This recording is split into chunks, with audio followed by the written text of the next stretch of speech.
अस्सलाम वालेकुम स्टूडेंट्स, आप देख रहे हैं उस्मान ऑनलाइन टीचर। आज के इस लेक्चर में हम स्टार्ट करेंगे यूनिट नंबर 1। बुक है 10th की कंप्यूटर की, न्यू एडिशन है 21-22। ये बुक अब गवर्नमेंट ने चेंज कर दिया है। पहले बुक थी वो बहुत पुरानी थी, उसमें पुरानी चीज़ें थी। ये लेटेस्ट बुक है, बहुत ही अच्छी बुक है। आपको पढ़ने में मज़ा आएगा, आपको कंप्यूटर समझने में भी मज़ा आएगा। तो चलिए बिना वक्त ज़ाया किए स्टार्ट करते हैं। ये आप बुक का इंटरफेस देख सकते हैं। इसके 5 चैप्टर हैं, ये देखें। फर्स्ट चैप्टर है इंट्रोडक्शन टू प्रोग्रामिंग, दूसरा चैप्टर है यूज़र इंटरफेस, तीसरा चैप्टर है कंडीशनल लॉजिक, और 4th नंबर पे चैप्टर है डाटा एंड रेपिटेशन, 5वां है फंक्शंस। ये 5 चैप्टरों पर छोटी सी बुक है। ये बहुत ही, मैं तो कहता हूँ उन्होंने जनरल बुक बना दी है, बहुत ही इंफॉर्मेटिव है। थोड़े से 5 चैप्टरों में बहुत कुछ है सीखने के लिए। तो चलिए स्टार्ट करते हैं इंट्रोडक्शन टू प्रोग्रामिंग। जैसा कि चैप्टर के नाम से ही जाहिर है, इंट्रोडक्शन यानी मुतारफ़ करवाना किसी को टू प्रोग्रामिंग, कंप्यूटर में प्रोग्रामिंग को। तो आगे देखते हैं इस बुक का राइटर कौन है। इस बुक के 2 राइटर लिखे हुए हैं उन्होंने। ऑथर एक है, ये है doctor Mohammad Adnan Hashmi, assistant professor department of computer science and IT, the university of Lahore. और दूसरा एडिटर है जनाब doctor Mudassir Naseer, associate professor department of computer science and IT, the university of Lahore. तो ये आप बुक का ऑथर और एडिटर ज़रूर देखा करें, ये बहुत ही इंफॉर्मेटिव होते हैं बंदे के लिए। आर्टिस्ट है जी, और डिज़ाइनर है नीचे, लेआउट, सेटिंग। ये हर बुक का आप पहला पेज लाजमी पढ़ा करें। और डेट इसकी ये देख लें, और टोटल क्वांटिटी कितनी उन्होंने पब्लिश की थी ये लिखी हुई है। उन्होंने 1,80,000 बुक तकरीबन पब्लिश की हैं। और अब देखते हैं हम अपने फर्स्ट चैप्टर का कंटेंट, के हमने पहले चैप्टर में क्या क्या पढ़ना है। Table of contents. पहला चैप्टर है इंट्रोडक्शन टू प्रोग्रामिंग, प्रोग्रामिंग के मुतल्लक। इस चैप्टर में ये छोटा सा आप देख सकते हैं, इसका ओवरव्यू है। फर्स्ट हम पढ़ेंगे प्रोग्रामिंग इन्वायरमेंट, और प्रोग्रामिंग इन्वायरमेंट में 3 चीज़ें हैं। इंटीग्रेटेड डेवलपमेंट इन्वायरमेंट, जिसे IDE कहते हैं, और टेक्स्ट एडिटर एंड कंपाइलर। दूसरा है जी प्रोग्रामिंग बेसिक्स, के प्रोग्रामिंग की बुनियादें क्या हैं। ये इसमें आता है reserve words, structure of C program, purpose of syntax of comments in C program. और उसके बाद कांस्टेंट एंड वेरिएबल, ये बहुत इंपॉर्टेंट है। कांस्टेंट क्या होते हैं, वेरिएबल क्या होते हैं, डाटा टाइप ऑफ वेरिएबल, एक वेरिएबल की डाटा टाइप, उसकी किस्म क्या है। नेम ऑफ वेरिएबल, एक वेरिएबल का नेम हम कैसे रखते हैं। वेरिएबल डिक्लेरेशन क्या है, और वेरिएबल इनिशियलाइजेशन क्या है।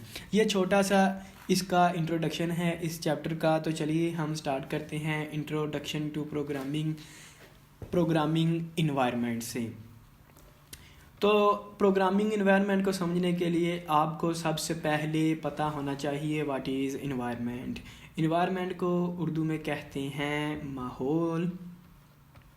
और जैसा कि अगर मैं इधर गूगल में लिखूं इन्वायरमेंट,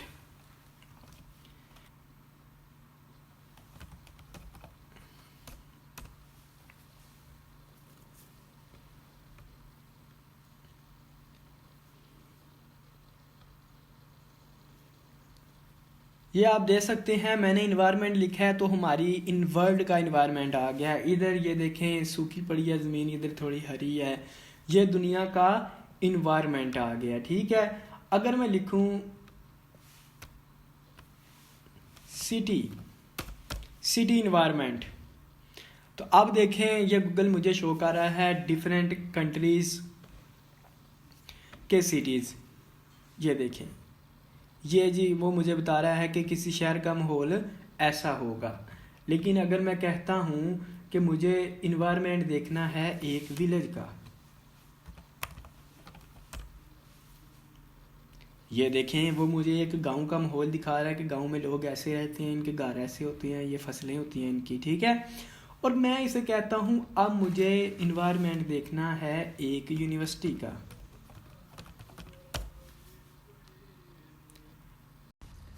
ये देखें जी, हमने सर्च किया है अब यूनिवर्सिटी इन्वायरमेंट। तो आप देख सकते हैं नीचे स्टूडेंट्स आ गए हैं, यूनिवर्सिटी की बिल्डिंग आ गई है, यूनिवर्सिटी के लॉन्स आ गए हैं, बेंच पड़े हैं, स्टूडेंट बैठ के पढ़ रहे हैं, कोई घूम रहे हैं, कोई खेल रहे हैं। तो इसी तरह अगर हम नेट पे सर्च करें क्लास इन्वायरमेंट, तो आप देख सकते हैं कि ये एक क्लास का माहौल बन गया है जिसमें बच्चे बैठ के पढ़ रहे हैं, कुर्सियां हैं, बोर्ड है, डाइस है और एक टीचर है और स्टूडेंट भी लाजमी होंगे क्लास में। तो ये माहौल फिर चेंज हो गया, इन्वायरमेंट चेंज हो गया। तो इसी तरह अगर मैं आगे बढ़ूँ, मेरा ये सब बताने का मकसद ये था कि एक इसी तरह प्रोग्रामिंग का भी माहौल होता है, इन्वायरमेंट होता है। नेट पे सर्च किया प्रोग्रामिंग इन्वायरमेंट, अब ये देखें ये कंप्यूटर के प्रोग्राम्स आ गए। आप समझेंगे ये पता नहीं क्या है, ये कंप्यूटर के प्रोग्राम्स हैं, ठीक है। तो प्रोग्रामिंग इन्वायरमेंट कुछ इस तरह का होता है। हर चीज़ का इन्वायरमेंट दूसरी चीज़ से अलग होता है। तो अभी हमने डेफिनेशन पढ़नी थी प्रोग्रामिंग इन्वायरमेंट की, अब आपको अच्छी तरह समझ आएगा। C language was developed by Dennis Ritchie. ये आपकी इन्फॉर्मेशन के लिए है कि जो सी लैंग्वेज है वो किसने बनाई थी। डेनिस रिची एक साइंसदान था, कंप्यूटर साइंटिस्ट था, उसने बनाई है बिटवीन 1969 से लेकर 1973 तक at Bell Labs. Bell Labs उस जगह का नाम है, उस लैब का नाम है जहाँ पे उसने ये काम किया और ये सी लैंग्वेज बनाई। सी लैंग्वेज क्या है, अब ये भी सवाल पैदा होता है। सी लैंग्वेज एक प्रोग्रामिंग लैंग्वेज है जिसमें हम प्रोग्राम लिखते हैं और उन्हें चलाते हैं। इसके अलावा और ये कोई रॉकेट साइंस नहीं है, बहुत इजी लैंग्वेज है। प्रोग्राम क्यों लिखे जाते हैं, वो हमारी आसानी के लिए लिखे जाते हैं। तो ये अब आगे देखेंगे, सब बताता रहूँगा मैं आपको। तो चलें छोड़ें सब कुछ, शुरू करते हैं प्रोग्रामिंग इन्वायरमेंट से। In order to correctly perform any task we need to have a proper tool. For example, for gardening we need gardening tools, and for painting we need a collection of paint brushes and canvas. Similarly, we need proper tools for programming. इन 3 लाइनों का मतलब है कि कोई भी काम हमने करना है तो हमको कुछ टूल्स चाहिए होंगे, कुछ ख़ास किस्म के टूल चाहिए होंगे। जैसा कि वो कहता है कि अगर हमने बागबानी करनी है, गार्डनिंग करनी है, तो हमें गार्डनिंग टूल चाहिए जिसमें कैंची होगी, वो जो कई होगी जिससे खोदते हैं ज़मीन, और एक कैंची होती है जिससे फ्लावर का शेप बनाती हैं। ऐसे टूल चाहिए होते हैं हमें गार्डनिंग करने के लिए, ठीक है। तो इसी तरह अगर हमने पेंट करना है तो हमें एक पेंट ब्रश चाहिए होगा, पेंट चाहिए होगा और कैनवस चाहिए होगी। सिमिलरली अगर हमने एक प्रोग्रामिंग करनी है तो हमें प्रोग्रामिंग इन्वायरमेंट भी चाहिए और उसके साथ साथ कुछ टूल्स भी चाहिए जिनकी मदद से प्रोग्रामिंग हो सकेगी, ठीक है। A collection of all necessary tools for programming make up a programming environment. Programming environment क्या है, अ कलेक्शन, यानी सब उन टूल्स को इकट्ठा कर दें जो प्रोग्रामिंग करने के लिए ज़रूरी हैं, तो वो सब मिलकर बना देंगे प्रोग्रामिंग इन्वायरमेंट, ये ठीक है। It is essential to set up a programming environment before we start writing programs. It work as a basic platform for us to write and execute program. कहता है कि ये ज़रूरी है कि प्रोग्रामिंग इन्वायरमेंट होना चाहिए कोई भी प्रोग्राम लिखने और उसको स्टार्ट करने से पहले। तो सिंपल ही बताता हूँ कि प्रोग्रामिंग इन्वायरमेंट क्या है। हम टूल्स इकट्ठे कर लें जिसकी मदद से प्रोग्रामिंग हो सकती है, तो वो सब मिलकर प्रोग्रामिंग इन्वायरमेंट बनाते हैं। सिमिलरली अगर क्लास है ना, तो इधर देखें ये क्लास है, तो क्लास तभी बनेगी जब उसमें टूल्स होंगे। टूल्स क्या है, डाइस होना चाहिए, डेस्क होने चाहिए, चेयर्स होनी चाहिए, ये सारी बोर्ड मार्कर बोर्ड होना चाहिए। ये सारी टूल्स हैं जो एक क्लास बनाते हैं।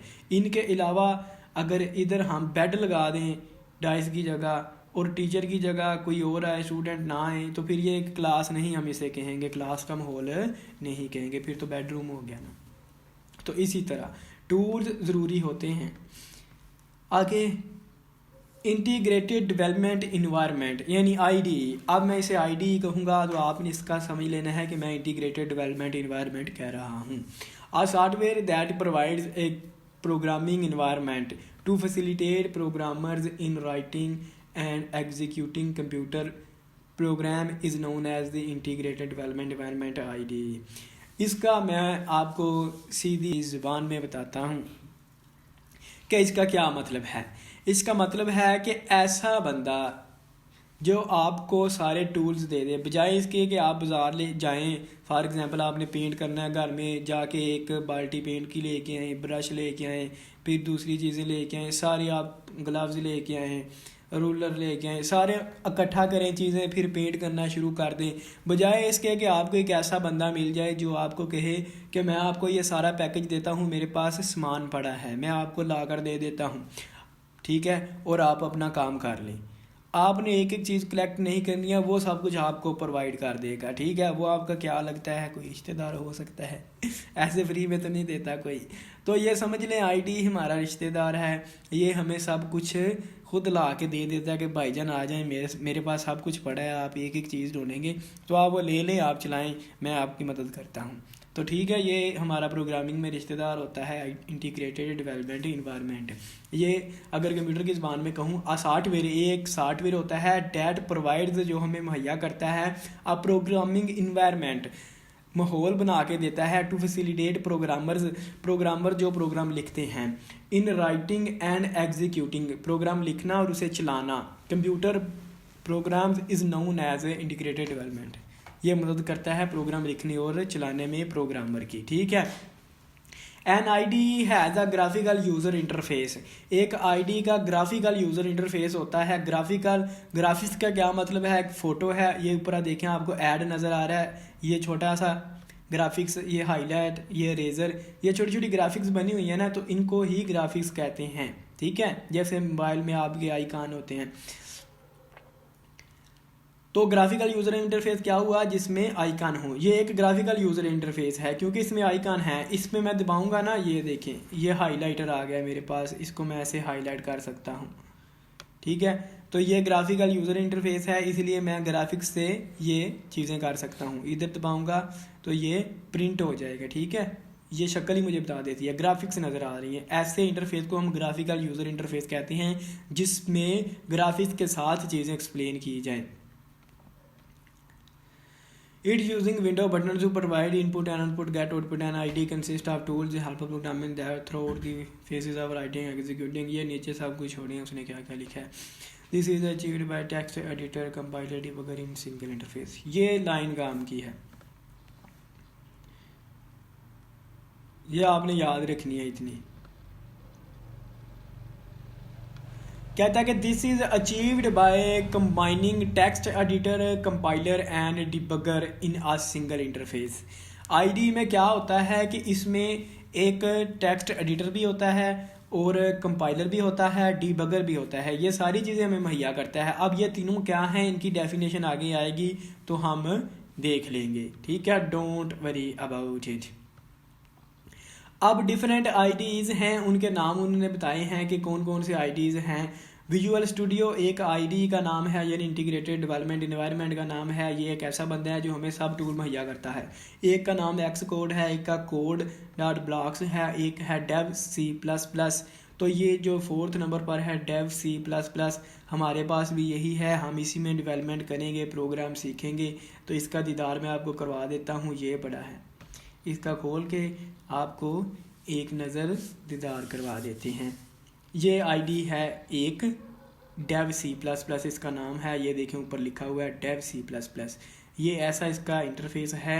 यहाँ पे फाइल पे मैं जाऊँगा, एक न्यू सोर्स फाइल बना लूँगा, यहाँ प्रोग्रामिंग लिखना स्टार्ट कर दूँगा। वो मैं अभी नहीं करूँगा, जब हम प्रोग्राम बनाएंगे फिर करूँगा। अब इसे मिनिमाइज़ करते हैं और वापस चलते हैं हमारे टारगेट की तरफ। तो ये जो आपने आईडी देखा है, ये डेव सी प्लस प्लस था, इसमें हम प्रोग्रामिंग करेंगे। आईडी क्या होता है, जो हमें तमाम चीज़ें मुहैया करता है, तमाम टूल्स मुहैया करता है। एक दफ़ा फिर आए, ये देखें, ये इसके टूल्स हैं विद ग्राफिकल यूज़र इंटरफेस। यहाँ से कंपाइलर होता है, यहाँ से रन होता है और यहाँ से सेव होता है, ठीक है।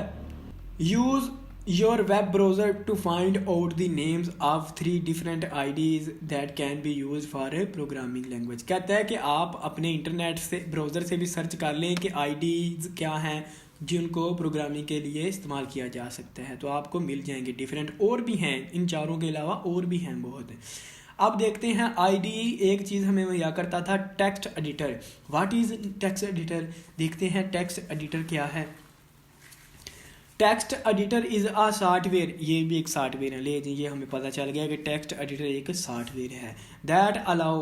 दैट अलाउज, जो कि इजाज़त देता है, अलाउ करता है प्रोग्रामर्स कौन होते हैं? जो प्रोग्राम लिखते हैं। टू राइट, लिखने के लिए, एंड एडिट, और उसको चेंज करने के लिए। कंप्यूटर प्रोग्राम को लिखने और चेंज करने के लिए जो बंदा, जो आपको सॉफ्टवेयर अलाउ करता है, ये फैसिलिटी देता है, उसको टेक्स्ट एडिटर कहते हैं। ठीक है। All IDEs have their own specific text editor, तमाम आईडीज का अपना टेक्स्ट एडिटर होता है। It is the main screen of an IDE where can write over program. जैसा कि ये हम लिखते हैं, ये जो लिखा हुआ है ना, ये hash include stdio.h wide main print hello world, ये सारे ही लिखते हैं हम अपने आईडी में। इधर उसने लिखा था हैश इंक्लूड, आगे एंगल ब्रैकेट stdio.h, और नीचे उसने लिखा था वाइड मेन ब्रैकेट्स, और आगे ये करली ब्रैकेट्स लगा दी थी। इसमें लिखा है print F bracket hello world, ये उसने लिखा है जी। अब देख लें, मिला के उससे चेक कर लेते हैं कि यही है। ये देखें जी, बिल्कुल यही है, एक भी लाइन है हमने ऊपर नीचे नहीं लिखी। अब इसको मैं चलाता हूँ, यहाँ से ये कंपाइल है, रन होगा। तो मैं इसको चलाने लगा हूँ, ये मुझे कह रहा है कि इस डॉक्यूमेंट को सेव कर लें। तो आपकी कौन सी 10th क्लास है, तो मैं इसको 10th के नाम से सेव कर देता हूँ। ये ले, सेव कर दिया। अब ये चलेगा। ये मुझे कह रहा है कि आपने कुछ गलत लिख दिया, आपने इधर वाइड लिखा है, आप इधर इंट लिखें। ले जी, ये आप छोड़ें, ये बाद में एक्सप्लेन करूंगा कि क्या रीज़न है।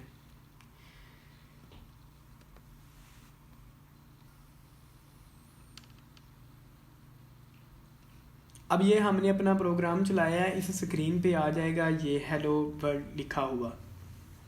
ये इस प्रोग्राम की आउटपुट स्क्रीन है। ये देखें, ये चला है प्रोग्राम सारा, तो स्क्रीन पे आ गया हेलो वर्ल्ड, जो हमने इधर लिखा था। तो इसी ने भी यही लिखा है। अब टेक्स्ट एडिटर क्या कर सकता है, ये देखें, मैं समझता हूँ ये मैंने एच बड़ा डालना था, ये छोटा हो गया। तो अगर टेक्स्ट एडिटर ना हो तो मैं इसे चेंज नहीं कर सकता, ये मैं ऐसे ई बड़ा नहीं कर सकता। एच हेलो का एच मैं बड़ा नहीं था कर सकता। एडिट का मतलब भी यही है कि जो लिखा हुआ है उसको चेंज कर सकते हैं आप। तो ये मुझे लिखने, या ये मैंने सारा लिखा है, मैंने इसको एडिट कर सकता हूँ, मिटा सकता हूँ, नया लिख सकता हूँ। ये करने की परमिशन अलाउ कौन कर रहा है मुझे? इसके अंदर एक टेक्स्ट एडिटर है। इस सारे आईडी के अंदर डेव C++ के अंदर एक टेक्स्ट एडिटर सॉफ्टवेयर मौजूद है, जो ये मुझे लिखने और एडिट करने में मदद दे रहा है। ठीक है, आगे चलते हैं। अब आगे क्या लिखा हुआ है? Open the IDE, install on your lab computer, write the program return in the figure. वही कह रहा है कि ये तो हमने कर लिया है, ओपन करके कोड भी राइट कर लिया है, चला भी लिया है। No compiler, what is compiler? Compiler भी आईडी में होता है, हमने पढ़ा था आईडी में 3 चीज़ें होती हैं, टेक्स्ट एडिटर, कंपाइलर, डिबगिंग। ठीक है, कंपाइलर क्या करता है? कंपाइलर भी एक सॉफ्टवेयर, आप समझ लें। ये भी हमारी मदद करता है, क्या करने के लिए मदद करता है? ये एक किस्म का ट्रांसलेटर है। जब एक बंदा बाहर जाए, जब हमारे मुल्क के सियासतदान बाहर जाते हैं, चाइना में जाते हैं फॉर एग्जांपल, इमरान खान या फिर नवाज शरीफ, शहबाज शरीफ, इनमें से कोई भी चाइना जाए, अब इनको चाइना के सदर से बात करनी पड़ जाए, तो क्या ये चाइना के सदर से बात कर सकते हैं चाइनीज़ में? नहीं कर सकते, क्योंकि इनको चाइनीज़ आती नहीं है। तो उसमें एक बंदा वो साथ लेके जाते हैं जिसको चाइनीज़ भी आती होती है और उर्दू भी आती होती है।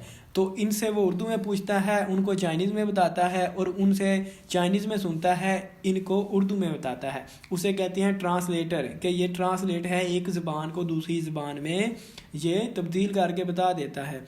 इसी तरह कंप्यूटर में भी एक सॉफ्टवेयर है जो एक ज़बान को दूसरी ज़बान में तब्दील कर सकता है, उसका नाम है कंपाइलर। ये मेरे ख़्याल से ये बेस्ट एग्जांपल थी आपको कंपाइलर समझाने की। अब ये कौन सी ज़बान को तब्दील करता है, कौन सी लैंग्वेज को तब्दील करता है, ये भी हम देख लेते हैं। Computer only understand and work in machine language consisting of 0 and 1। ये आप 9th में पढ़ चुके हैं कि कंप्यूटर सिर्फ बाइनरी लैंग्वेज समझता है, मशीन लैंग्वेज उसे कहते हैं, जो कि 0 और 1 की ज़बान है। ये अपना सारा डाटा 0-1 की फॉर्म में रखता है। They require the conversion of a program written in programming language to machine language. कहते हैं कि इसे ज़रूरत होती है कि जो प्रोग्रामिंग लैंग्वेज में प्रोग्राम लिखा गया है उसे मशीन लैंग्वेज में करे, यानी 0-1 में करे, in order to execute it, उसे चलाने के लिए। This is achieved using a compiler. ये हम कर सकते हैं एक कंपाइलर को इस्तेमाल करते हुए। एक कंपाइलर इज़ आ सॉफ्टवेयर, यहाँ से कंपाइलर की डेफिनेशन शुरू होती है कि कंपाइलर एक सॉफ्टवेयर है दैट इज़ रिस्पॉन्सिबल, जो कि ज़िम्मेदार है फॉर कन्वर्जन, कन्वर्ट करने का, तब्दील करने का, of a program, computer program, एक कंप्यूटर प्रोग्राम को, written in some high level language, एक हाई लेवल लैंग्वेज में लिखा हो, to machine language code, computer की ज़बान में। ठीक है, ये इसकी डेफिनेशन है कि हाई लेवल लैंग्वेज उसे कहते हैं। सी एक हाई लेवल लैंग्वेज है जो हम पढ़ेंगे। ठीक है, इसे इंसान समझ सकते हैं, कंप्यूटर डायरेक्ट नहीं समझ सकता। कंप्यूटर 0-1 की ज़बान समझता है, उसे मशीन लैंग्वेज कहते हैं। तो हाई लेवल लैंग्वेज को मशीन लैंग्वेज में तब्दील करना होगा तभी वो समझेगा। जैसे समझ लें कंप्यूटर, ये मैंने लिखा ना इसमें, अब ये कंप्यूटर को समझ नहीं आ रही ये क्या लिखा है। ठीक है, कंप्यूटर इनको समझेगा 0-1 में। तो कंपाइलर एक ऐसा सॉफ्टवेयर है जो इसको 0-1 में कन्वर्ट करता है और कंप्यूटर को बताता है कि ये क्या लिखा हुआ है। ठीक है, कंपाइलर ये काम करता है। अब इस डायग्राम से मज़ीद शो हो जाएगा आपको कंप्यूटर प्रोग्राम फाइल। ये मेरी एक कंप्यूटर प्रोग्राम फाइल थी और उसको मैंने कंपाइल किया। इधर से ये देखें कंपाइल हो रहा है, तब्दील हो रहा है किस में, कंप्यूटर बाइनरी फाइल में, मशीन में। तो फिर ये एग्जीक्यूट होगा, फिर चलेगा। अब इधर से मैं आपको लाइव करके दिखाता हूँ। ये देखें ऑप्शन, इधर से भी ये कर सकते हैं। ये मैंने एग्जीक्यूट किया, ये लिखा है कंपाइल, ये लिखा है कंपाइल एंड रन। पहले कंपाइल करो फिर रन करो। मैं अगर इस पर क्लिक करूँ तो ये नीचे इधर देखें ये कंपाइल होना शुरू हो गया है और ये रन हो गया है। अब वो ना इस सारे कोड को कंप्यूटर की 0-1 ज़बान में तब्दील कर रहा है और कंप्यूटर को बता रहा है ये क्या लिखा हुआ है, और फिर ये एग्जीक्यूट होगा, फिर चलेगा। जब कंप्यूटर को समझ आएगी फिर कंप्यूटर हमें जवाब भेजेगा कि मुझे समझ आ गई है, आप ये कहना चाहते हैं। ये देखें, ये अब कंप्यूटर ने जवाब दिया है कि आप स्क्रीन पे हेलो वर्ड लिखना चाहते थे। हाँ जी, हम यही लिखना चाहते थे, वो स्क्रीन पे आ गया हेलो वर्ड। तो कंपाइलर ये काम करता है। इसमें एक कंपाइलर मौजूद है जो कि आपको इधर से नज़र आ सकता है। ये देखें कंपाइलर कन्वर्ट करता है। ठीक है, आगे तीसरी बात आ गई है जी, प्रोग्रामिंग बेसिक्स। प्रोग्रामिंग की बुनियाद क्या है? तो जैसा कि हम जानते हैं कि अगर हमने एक घर बनाना है तो हमें पहले घर की नींव खोदनी पड़ेगी मज़दूर लगा के, तो नीचे से हम घर बनाते हुए छत की तरफ जाएंगे। ऐसा कभी हुआ है कि पहले छत डाल दें बाद में दीवारें और नींव बना लें? नहीं बन सकती, छत पहले गिर जाएगी।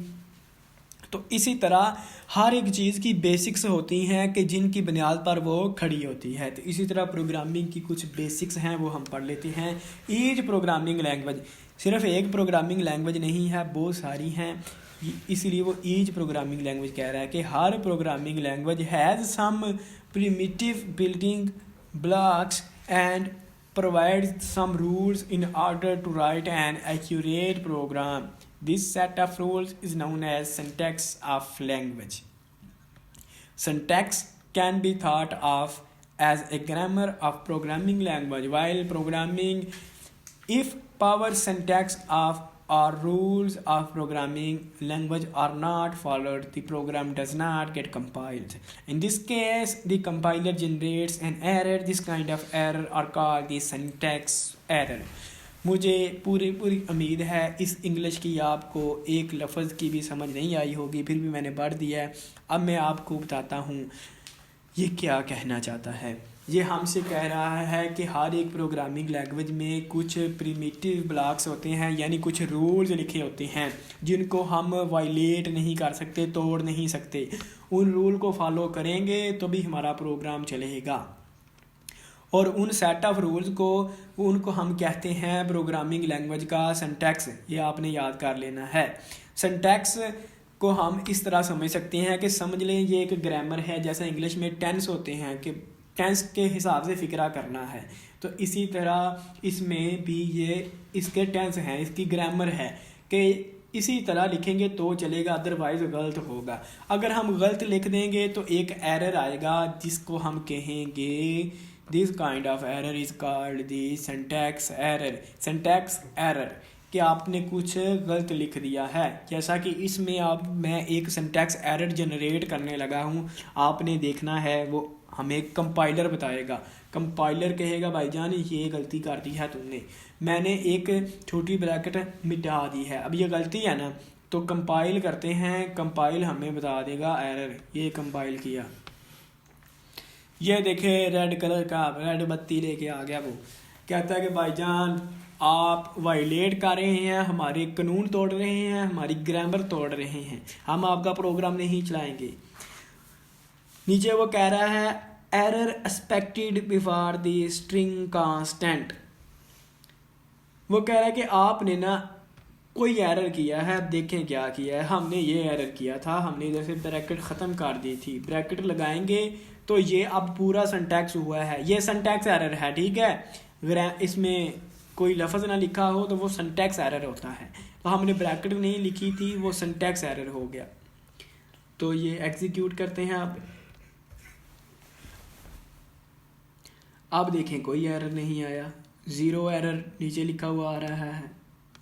तो इसका मतलब अगर हम कोई गलती करते हैं किसी जगह पे, जैसा कि इस मेन फंक्शन का मैं n नहीं डालता, तो वो क्या कर देगा, एरर दे देगा। देखा, तो आप गलती नहीं कर सकते, जो उन्होंने रूल बताए हैं उसके हिसाब से ही आप प्रोग्रामिंग करेंगे गलती तो कंपाइलर जो कि सॉफ्टवेयर है वो क्या करता है, एरर दे देता है। तो ये इसकी बेसिक्स हैं, ठीक है। आगे चलते हैं। Reserve words.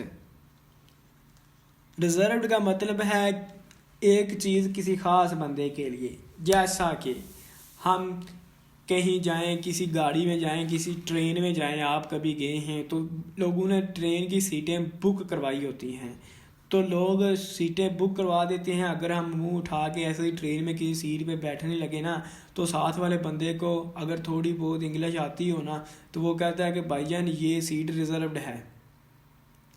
तो उसका मतलब ये होता है कि ये एक ख़ास बंदे के लिए है, वही इस पे बैठ सकता है, आप यहाँ से तशरीफ़ ले जाएं। तो रिजर्व्ड का मतलब क्या हुआ, एक ख़ास चीज़ एक ख़ास बंदे के लिए। तो रिज़र्व वर्ड्स का हम अल्फाज को कहते हैं। तो ख़ास अल्फाज कौन से हैं जिनका सिर्फ एक ही मतलब है, उसके अलावा हम कोई उनसे काम नहीं ले सकते। बेसिकली इसका मतलब ये है। एवरी प्रोग्रामिंग लैंग्वेज, हर एक programming language has A list of words, उनके पास एक लंबी चौड़ी लिस्ट होती है, दैट आर प्री डिफाइंड, जो कि पहले से डिफाइन की गई है।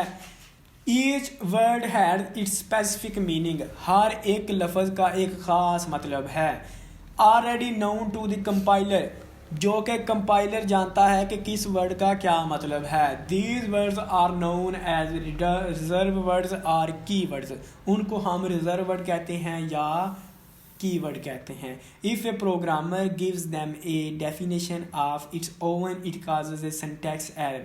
कहता है कि अगर कोई बंदा शोखा बने, कोई प्रोग्रामर अपनी मर्ज़ी से उनका इस्तेमाल करना चाहे, उनको कोई और नेम देना चाहे, तो क्या आएगा, सिंटैक्स एरर, जैसे कि पहले आया था, जैसा कि हमने इधर किया था। उसने अब लैंग्वेज कह रही है कि आपने इधर मेन ही लिखना है, आपने इधर क्या लिखना है, मेन। मैं कहता हूँ मैंने इधर मेम लिखना है, तो क्या चलेगा, नहीं चलेगा। वो कह रहा है कि आप इतने शौके ना बने, ये रिज़र्व वर्ड है मेन, तो इधर मेन ही लिखा जाएगा। ये रिज़र्व्ड है, ये सीट सिर्फ मेन की है और कोई इधर नहीं ले सकता। ठीक है, आप समझ आई। तो ऐसे अल्फाज हैं जिनका एक ख़ास मतलब है, वो उनकी लिस्ट उसने ये दी है। इनको हम किसी और मकसद के लिए इस्तेमाल नहीं कर सकते। From the following list, encircle the reserved words in C language. Int, pack, create, case, return, small, math, struct, programming library. ये सारे रिजर्व वर्ड हैं, ऊपर दिए गए हैं, ये भी रिजर्व वर्ड हैं। अब देखें जी, structure of a C program. We can understand the structure of a C program by observing the program written in figure 1.2. We can see that a program can be divided into 3 main parts. Structure यानी किसी चीज़ का ढांचा, वो क्या है, किस तरह होगा, ये हम समझेंगे। अब इधर मैं लिखूं अगर स्ट्रक्चर,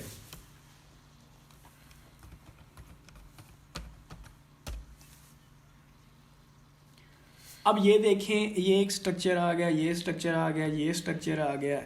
ऐसे नहीं आपको समझ आएगी। मैं इधर लिखता हूँ ह्यूमन स्ट्रक्चर।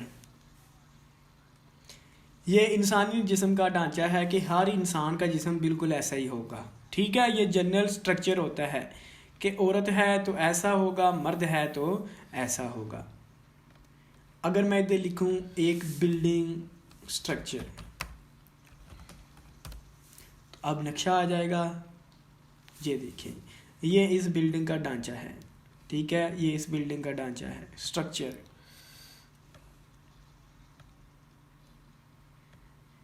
तो इसी तरह एक प्रोग्राम का भी स्ट्रक्चर होता है सी लैंग्वेज में। ठीक है, जो कि हर एक प्रोग्राम में होगा। इस स्ट्रक्चर के बगैर कोई प्रोग्राम लिखा जाए तो वो चलेगा ही नहीं। ठीक है, स्ट्रक्चर पे वो पूरा उतरेगा तभी चलेगा। 3 चीज़ें कौन सी है मैं क्लियर करता हूँ। पहली है लिंक सेक्शन और हेडर सेक्शन। पहली चीज़ है स्ट्रक्चर में आती, जो पहला पार्ट है स्ट्रक्चर का, लिंक सेक्शन और header section. While writing program in C language we make extensive use of function that are already defined in programming language. But before using the existing function, we need to include the files where these functions have been defined. These files are called header files. We include these header files in our program by writing the include statement at the top of program.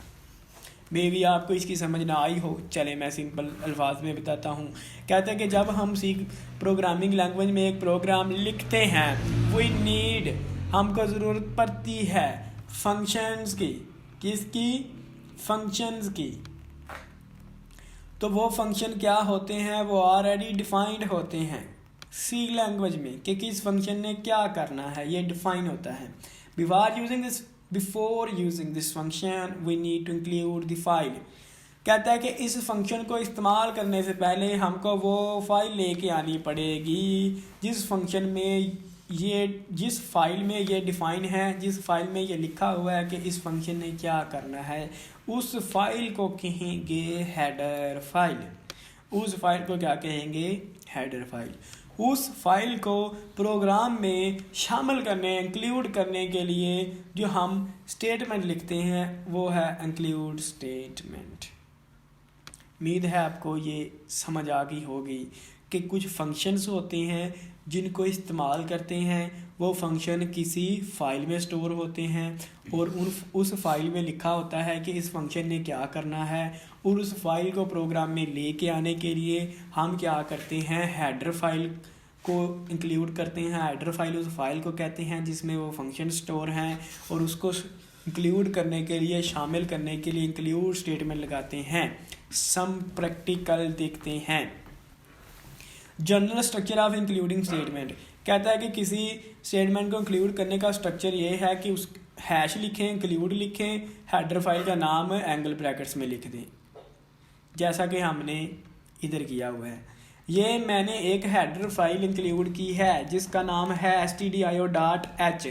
अच्छा जी, stdio से क्या बनता है? std से बनता है standard, i से बनता है इनपुट, o से बनेगा आउटपुट, और .h का मतलब है कि ये एक हेडर फाइल है। ठीक है, अब ये हेडर फाइल हमने इस प्रोग्राम में शामिल की है विद हैश इंक्लूड स्टेटमेंट। हमने पढ़ा था ना कि उसको शामिल करने के लिए इंक्लूड लगाते हैं, तो ये हेडर फाइल स्टैंडर्ड इनपुट थी। इसको अगर मैं डिलीट कर दूं, ये डिलीट कर दिया, आप प्रोग्राम चला के देखता हूँ, नहीं चल रही। वो नीचे कह रहा है print F was not declare in this scope, print F was not declared in this scope. कहता है कि ये जो प्रिंट ऑफ आपने लिखा हुआ है ना, कंपाइलर कह रहा है मुझे नहीं समझ आ रही कि भाईजान ये क्या है, मैं इसका क्या करूं, मुझे नहीं पता। ये एक फंक्शन है प्रिंट एफ, और इसकी डेफिनेशन के इसने करना क्या है वो किधर लिखा हुआ है, वो std यानी स्टैंडर्ड इनपुट आउटपुट फाइल में लिखा हुआ है कि इसने करना क्या है, इसकी डेफिनेशन उधर मौजूद है। तो इस फंक्शन को इस्तेमाल करने से पहले हमको इस उसकी जो फाइल है, हेडर फाइल है, जहाँ पे लिखा हुआ है कि प्रिंट एफ ने क्या करना है, उसको इस प्रोग्राम में लेके आना पड़ेगा। तो हम इधर कंट्रोल भी करता हूँ तो वो वापस आ गई। तो अब इसको शामिल कर दिया, तो अब कंपाइल करता हूँ, तो अब उसे कोई मसला नहीं है, अब उसे समझ आ गई है कि प्रिंट एफ ने क्या करना है। ठीक है, क्योंकि इसने क्या करना था वो इसमें लिखा हुआ है, इस हेडर फाइल में लिखा हुआ है। तो ये था जी पहला सेक्शन एक प्रोग्राम का, जिसको हम कहते हैं हेडर सेक्शन और लिंक सेक्शन। दूसरा हिस्सा प्रोग्राम का कौन सा है? दूसरा हिस्सा है जी main section, MAIN, main section. It consist of main function. Every C program must contain a main function and it is starting point of execution. कहता है ये एक फंक्शन होता है, हर एक सी प्रोग्राम में ये मस्ट आएगा, इसके बिना प्रोग्राम नहीं चलेगा। और उसके अलावा ये क्या है, ये एक स्टार्टिंग पॉइंट है ऑफ एग्जीक्यूशन प्रोग्राम चलने का, कि जब भी कोई प्रोग्राम चलेगा तो वो इधर से स्टार्ट होगा। जब मैं इसे कंपाइल करता हूँ ना यहाँ से, तो ये कंपाइल करना कहाँ से शुरू करता है? इस मेन फंक्शन से शुरू करता है। ये भी एक फंक्शन है मेन फंक्शन, प्रिंट एफ भी एक फंक्शन है, ये भी एक फंक्शन है। मेन फंक्शन के बिना ये दूसरा पार्ट है, हर प्रोग्राम में मेन फंक्शन आएगा, इसके बिना प्रोग्राम नहीं चलेगा। यहाँ से प्रोग्राम की एग्जीक्यूशन शुरू होती है। अब आगे क्या लिखा हुआ है? Body of a main function. अब मेन फंक्शन तो होता ही होता है, लेकिन मेन फंक्शन के आगे भी एक चीज़ है, वो उसे कहते हैं उसकी बॉडी। जैसे हर इंसान की बॉडी होती है, वो पहले उसका सार होता है हेड, फिर उसकी नीचे बॉडी होती है। ठीक है, ऐसे हर चीज़ की बॉडी होती है। फंक्शन की भी एक जो मेन फंक्शन है इसकी बॉडी होती है। The body of main is enclosed in the करली ब्रैकेट्स। कहता है कि जो ब्रैकेट्स हैं ना, ये दरमियानी जिसे हम कहते हैं दरमियान वाली brackets, all the statement inside these करली brackets make the body of main function. कहता है इसकी बॉडी जो दरमियानी ब्रैकेट जिसे हम कहते हैं इसके अंदर आएगी। This statement printf hello world uses predefined function printf to display the statement hello world। कहता है कि printf predefined meaning है, वो इस्तेमाल करते हुए स्क्रीन पे हेलो वर्ल्ड लिख देता है on computer screen. We can also create other function in our program and use them inside the body of a main. कहते हैं कि हम खुद भी फंक्शन बना सकते हैं, अगर चाहें उसे मेन में इस्तेमाल कर सकते हैं। अब ये देखें, ये था मेन फंक्शन और ये करली ब्रैकेट इधर से शुरू हो रही है, इधर पे ख़त्म हो रही है। तो यहाँ से लेकर यहाँ तक क्या है, इस मेन फंक्शन की बॉडी है। ये है हर एक प्रोग्राम का तीसरा हिस्सा। 3 सेक्शन पढ़ लिए हैं। पहला होगा हेड सेक्शन हर प्रोग्राम में, दूसरा होगा मेन सेक्शन, यहाँ से एग्जीक्यूशन शुरू होती है, और तीसरा हिस्सा है body of function. Body of main function. जितनी भी कोडिंग करेंगे हम इस मेन की इस बॉडी में करेंगे। अगर मैं इधर 1000 लाइनें लिखनी हो उधर तो इसकी बॉडी के अंदर ही लिखूंगा, फिलहाल एक ही लिखी हुई है, ठीक है। आगे एक छोटा सा प्रोग्राम लिखते हैं जी। Program activity 1.4 identify different part of the following C program. नीचे दिए गए डिफरेंट पार्ट्स का आप आइडेंटिफाई करें कि ये चीज़ें क्या हैं। मैं आइडेंटिफाई कर देता हूँ। ये जो लिखा हुआ है उसने ये हैश इंक्लूड stdio, ये हमें पता चल गया कि हैश इंक्लूड है, ये हेड सेक्शन है। क्या है? हेड सेक्शन है एक प्रोग्राम का, ये हेड सेक्शन है। तो ये हेड है, ये भी हेड है, ये दोनों हेड हैं। और stdio कान आयो, ये दोनों हेडर फाइल हैं। ये है मेन फंक्शन। ये दूसरा सेक्शन है किसी भी प्रोग्राम का। ये पहला है, यहाँ से एग्जीक्यूशन शुरू होती है। ये तीसरा है, ये इसकी बॉडी है, यहाँ से लेकर यहाँ तक जितनी भी स्टेटमेंट लिखेंगे बॉडी के अंदर लिखेंगे। ये 2 लिखी हुई हैं। आगे क्वेश्चन है जी, बहुत मोस्ट इम्पॉर्टेंट क्वेश्चन है। Purpose and syntax of comments in C programmes.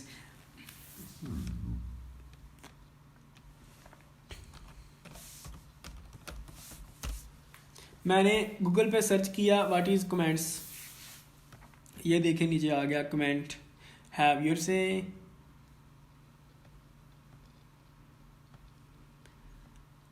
I would like to take this part. और आप जानते हैं कि आप फेसबुक पे भी किसी फ़ोटो के नीचे कमेंट कर सकते हैं, और अगर आपका दिल करे तो आप मेरी इस वीडियो के नीचे भी कमेंट कर सकते हैं और आप बता सकते हैं कि आपको ये लेक्चर कैसा लग रहा है, आपको ये वीडियो कैसी लग रही है, ठीक है। कमेंट क्या होता है? किसी चीज़ के बारे में कोई राय देना, उसकी लिखना उसके बारे में, ठीक है। तो इसी तरह सी लैंग्वेज में, सी प्रोग्राम में भी कमेंट का हम इस्तेमाल करते हैं। वो क्यों करते हैं? इनका मकसद होता है बिला वजह कोई चीज़ नहीं होती। Comments are the statements. Comments कुछ स्टेटमेंट हैं, कुछ लाइनें हैं in a program that are ignored by the compiler. जो कंपाइलर है ना, जो कन्वर्ट करता है हाई लेवल लैंग्वेज को मशीन लैंग्वेज में 01 में हमारे प्रोग्राम को, वो इनको नहीं छेड़ता। उसे पता है ये कमेंट हैं, ये मैंने नहीं छेड़ने, ये उन्हें इग्नोर कर देता है। उसे पता कैसे चलता है ये भी हम देखेंगे। And do not get execute, उनको नहीं छेड़ता, उनको एग्जीक्यूट नहीं करता। Usually comment are written in natural language. कहता है कि जो कमेंट लिखे जाते हैं ना वो इंसानी लैंग्वेज में लिखे जाते हैं, जैसा कि इंग्लिश में। In English language in order to provide description of our code. इनका मकसद क्या होता है? In order to provide description of our code. इनका मकसद होता है कि मुहैया करना डिस्क्रिप्शन कोड के। ये मैंने प्रोग्रामिंग में लाइन लिखी है ना, कोई लाइन लिखी है, फॉर एग्जांपल मैंने ये लिखा हुआ है प्रिंट एफ हेलो वर्ल्ड। अब आपको नहीं पता चल रहा ये क्या है, तो मैं इसके साथ एक कमेंट लिख देता हूँ, इसकी डिस्क्रिप्शन लिख दूँगा ये क्या करेगी। ये लाइन क्या करेगी, मैं इधर लिख देता हूँ इंग्लिश लैंग्वेज में, this line will print hello world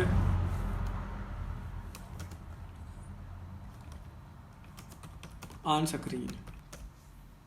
तो ये मैंने कमेंट लिख के बता दिया कि ये लाइन क्या करेगी, this line will print hello world on screen, के स्क्रीन पर हेलो वर्ल्ड दिखाएगी। ये मैं इसके साथ लिख सकता हूँ, ये क्या है, ये है जी मेन सेक्शन ऑफ प्रोग्राम। ये क्या है, मैं कमेंट साथ कर देता हूँ, ये है जी हेडर फाइल, हेड सेक्शन। तो ये मैंने कमेंट करके बता दिया। अब की कोई बंदा है वो जिसने ये लेक्चर नहीं दिया, उसको मैं ये दिखाऊंगा कि ये क्या है, वो कहेगा अच्छा ये लाइन है, इसके साथ लिखा है हेड सेक्शन, ये हेड सेक्शन है। ये क्या है, मेन सेक्शन है, ये मेन फंक्शन है। ये लाइन क्या है, ये लाइन स्क्रीन पे हेलो वर्ल्ड दिखा देगी, ठीक है। तो अब उसको ये पढ़ के ना समझ आ जाएगी, ठीक है। ये असल में ये चीज़ें हैं, असल ये इनकी वजाहत है। ये जो हम इधर कुछ भी लिखते रहें उससे कोई फ़र्क नहीं पड़ता। मैं इसको चलाऊंगा तो ये बिल्कुल ठीक होगा, ये देखें। There is no error is zero. अगर मैं इस स्लैश को ख़त्म कर दूं तो अब चलाता हूं, मैं इसको एग्जीक्यूट करता हूं, कंपाइल करता हूं, तो there will be a lot of error. अगर एक स्लैश डालूंगा फिर भी एरर आएंगे, दो डालूंगा तो ये ब्लू कलर का हो जाता है, तो इसका मतलब है ये अब कमेंट हो गया। कंपाइलर कहता है मैंने इसको नहीं छेड़ना, अब ये कमेंट हो गया है, मुझे पता है इसे नहीं छेड़ना, ये कमेंट हो जाए उससे मेरा लेना देना कोई नहीं। तो कोई भी चीज़ कमेंट करने के लिए आपको अब पता चल ही गया होगा क्या करना है, डबल स्लैश लिखना है। अगर मैं इधर डबल स्लैश लिख दूंगा तो ये भी कमेंट हो जाएगा, स्क्रीन पे फिर नहीं आएगा, ठीक है। और आगे पढ़ते हैं, पर्पस ऑफ राइटिंग कमेंट्स, कि कमेंट्स लिखने का मकसद क्या है वो मैंने ऑलरेडी आपको बता दिया है। अब मज़ीद पढ़ लेते हैं। Comments can be thought of documentation of programs, their purpose is to followed. वही कह रहा है कि इनका मकसद क्या होता है, डॉक्यूमेंटेशन करना, यानी डिटेल बताना किसी भी प्रोग्राम की। They facilitate other programmer to understand the over code.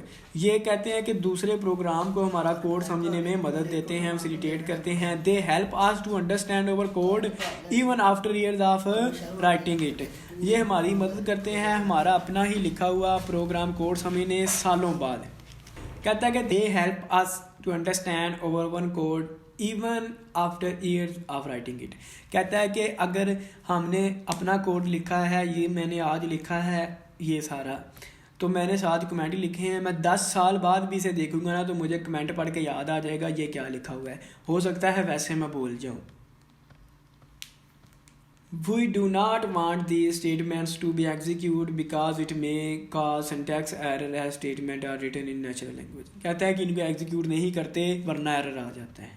Syntax of writing comments, comments लिखने का तरीकाकार क्या है, सिंटैक्स उसे कहते हैं, तो वो ऑलरेडी आप जान गए हैं।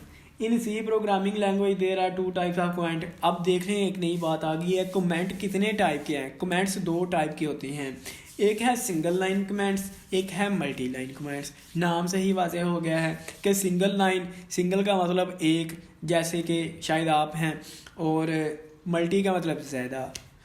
तो सिंगल लाइन एक ही कमेंट, मल्टी लाइन ज़्यादा लाइनों वाला कमेंट। सिंगल लाइन में एक ही लाइन होगी, ठीक है। Single line comments start with double slash. ये जो अभी हमने 3 लिखे हैं ना, ये देखें, ये एक लाइन है ना, ये भी एक लाइन है, ये भी एक लाइन है। कहता है कि ये शुरू होते हैं डबल स्लैश से। ये कह रहा है single line comment start with double slash anything after, यानी डबल स्लैश के बाद जो लिखा जाए ऑन द सेम लाइन, उसी लाइन पर is consider as a comment. For example this is comment.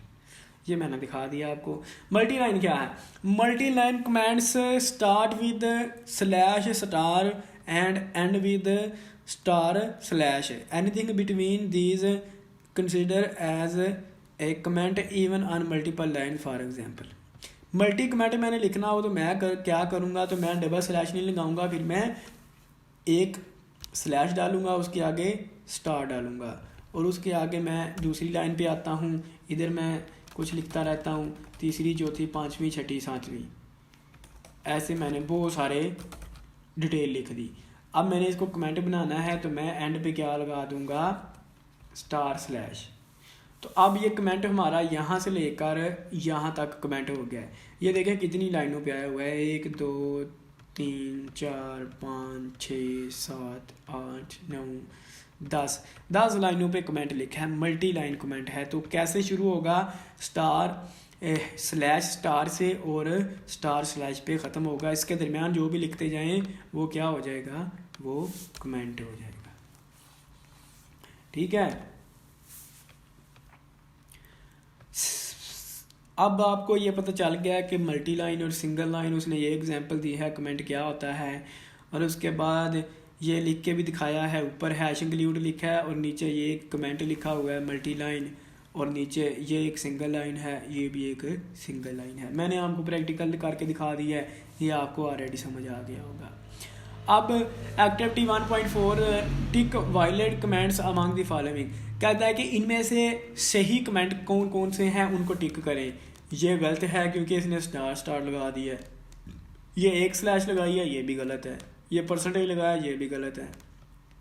ये वायलेट है जी। ये वाला जो है ना, ये वाला, ये मल्टी लाइन कमेंट है, बिल्कुल ठीक लिखा है उसने जैसा हमने ऊपर पढ़ा है।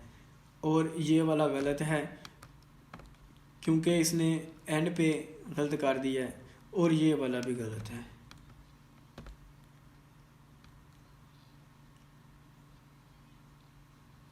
ठीक है, ये वाला सही ठीक है।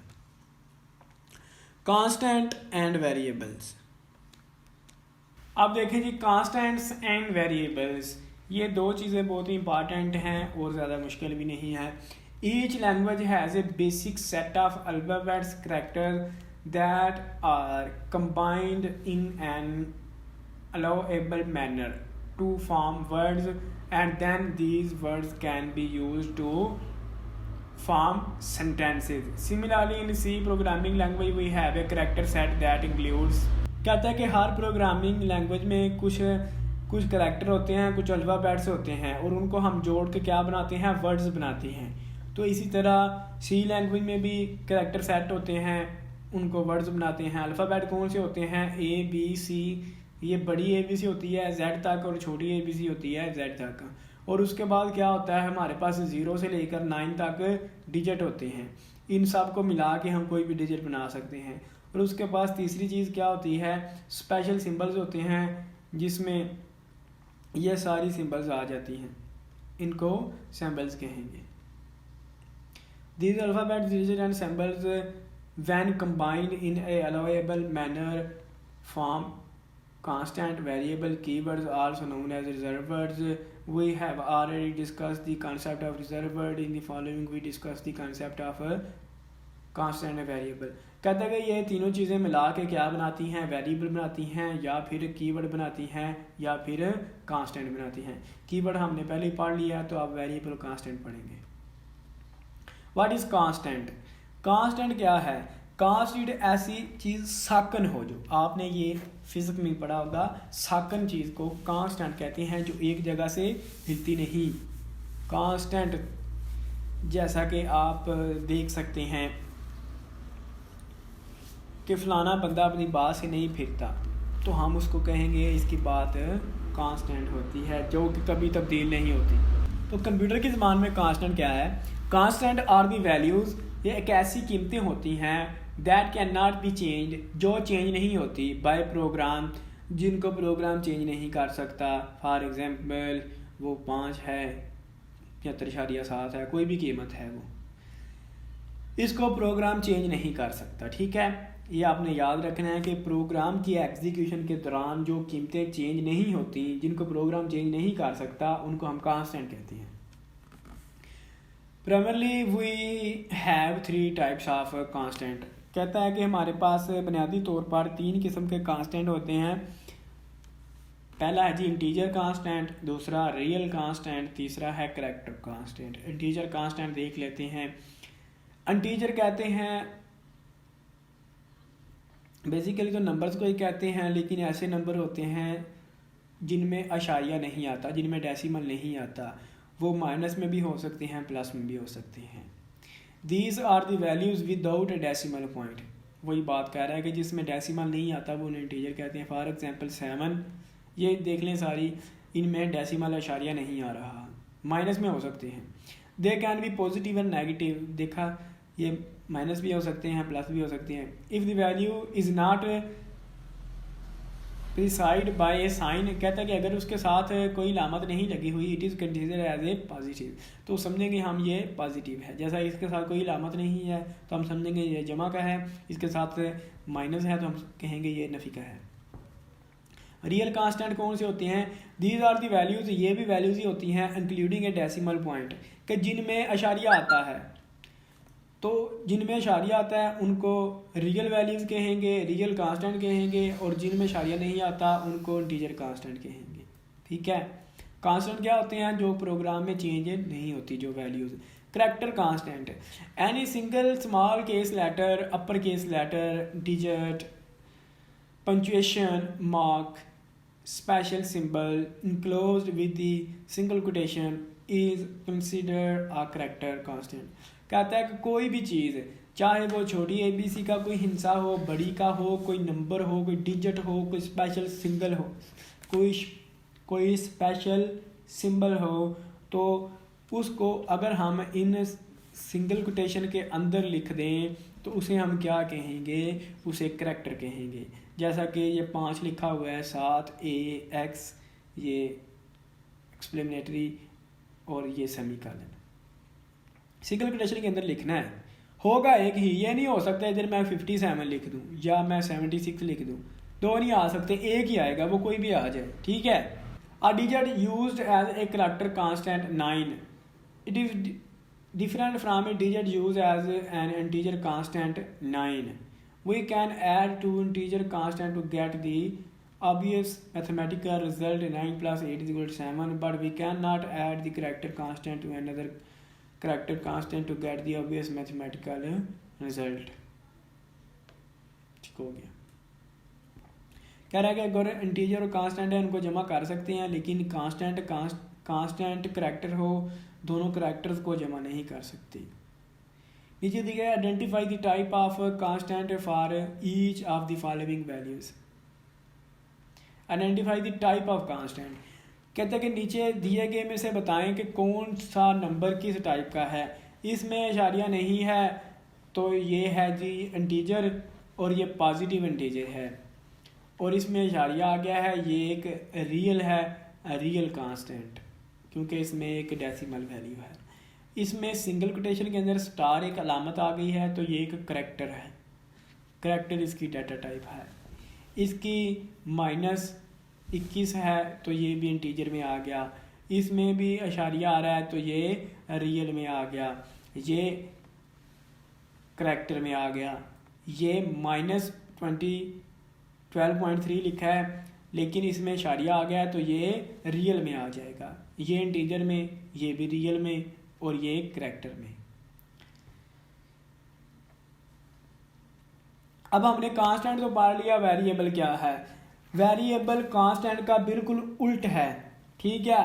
कांस्टेंट को उल्टा कर दें सारे को वेरिएबल बन जाएगा। जैसा कि what is constant, constant is quantity that can not B change during the program execution.